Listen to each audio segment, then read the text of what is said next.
Welcome to the Learning Pines YouTube. We hope this video helps.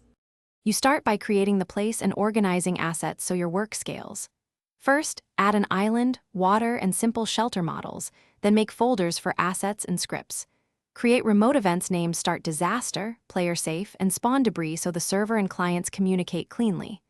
Once done, set game settings, 60 FPS target and a 16:9 camera so visuals are stable.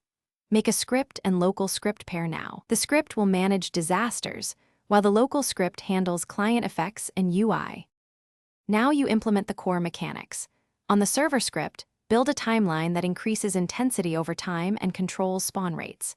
Use math, lerp, and curves so disasters scale smoothly.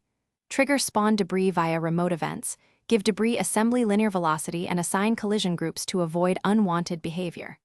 On clients, respond to start disaster by playing screen shake, sound cues, and particles.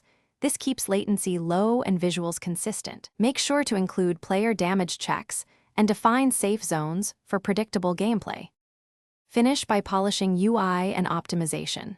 You add a HUD with a countdown, disaster name, and intensity bar driven by server events. This clarifies player expectations. Implement object pooling and limit active debris to 200 instances, pruning off-screen parts after 8 seconds to reduce memory use. For trouble, log lag spikes and isolate the culprit script. Test multiplayer with 8 to 12 players and verify network ownership of physics objects.